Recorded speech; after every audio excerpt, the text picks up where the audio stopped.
You hear this word everywhere. It's this concept that's quietly running our entire modern world. So today, we're going to pull back the curtain and figure out what an algorithm really is. I mean, think about it.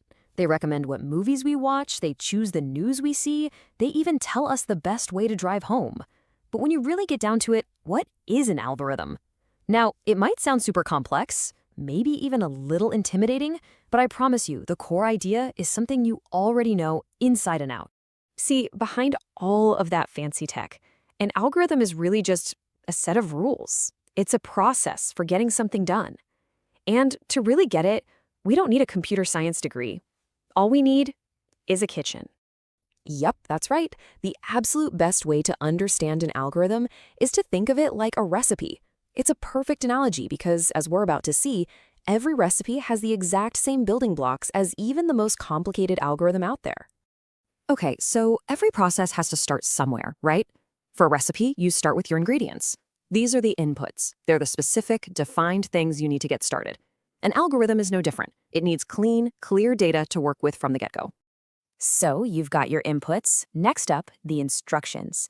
This is the real heart of the recipe and the algorithm. It is a step-by-step sequence of very specific actions. You don't just dump all the ingredients in a bowl and hope for the best, right? You follow a process. You cream the butter, then you beat in the eggs, and then you mix in the flour. The order and the action are everything. And what happens if you start with the right inputs and you follow that process perfectly? You get a predictable result, the output. In this case, a delicious cake. And that's exactly what an algorithm is all about.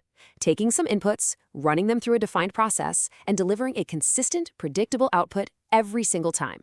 So, a recipe is an algorithm. Simple enough, right? But what makes a recipe a good recipe? Well, it turns out there are two secret ingredients, two fundamental rules that every single effective algorithm has to follow. The first rule is called definiteness. All this means is that every single step has to be crystal clear. Totally unambiguous. There can't be any room for guesswork because, well, a computer can't guess. The instructions have to be so precise that any person, or any machine, would do the exact same thing in the exact same way. And this is where that rule becomes so important. An instruction like add some sugar is totally useless to a computer. How much is some? But add 150 grams of sugar, that is definite. Bake until it looks done is just a disaster waiting to happen.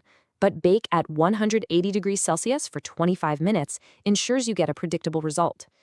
Algorithms need this kind of absolute precision to work.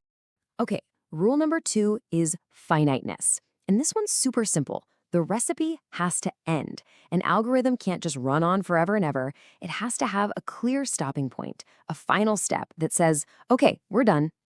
I mean, think about it. If a recipe just said keep stirring, you'd be standing there stirring for the rest of your life. In programming, that's what's called an infinite loop. A good instruction gives you an escape. Stir until the mixture is smooth. It has a clear, definite end, and every single working algorithm has to have one too. All right, so we've totally nailed the recipe concept. Definite steps, a process that actually ends. Now let's take this out of the kitchen and into the real world and see how this exact same logic is powering the tech we use every single day. Think about your phone's GPS. The inputs, your current location, and where you want to go. The algorithm then runs a whole bunch of definite, finite steps, calculating distances, checking traffic, looking for road closures, to produce one single output, the fastest route. It's just following a recipe. Or how about your favorite streaming service? The inputs are everything you've ever watched, everything you've given a thumbs up to, maybe even stuff you just scrolled past. The algorithm then processes all that data and gives you an output, a list of shows it thinks you're going to love. It's just another recipe. And of course, there's the big one, the social media feed. It takes hundreds, maybe thousands of inputs, every click, every like, every friend you have, and it follows its own secret recipe to cook up a perfectly curated feed just for you. It's all the same basic logic. So as you can see, an algorithm isn't some kind of magic. It's a recipe. It's just a set of instructions. But that brings up a really critical question we have to think about. So let's just quickly recap. What did we learn? An algorithm is just a recipe. It needs clear inputs, it follows a finite number of definite steps, and it produces a predictable output. From making a cake to picking a movie, the logic is exactly the same. But here's the thing to remember. Every recipe is written by a chef, right? Someone with their own tastes, their own priorities, their own goals. So when an algorithm is guiding our choices, deciding what news we see,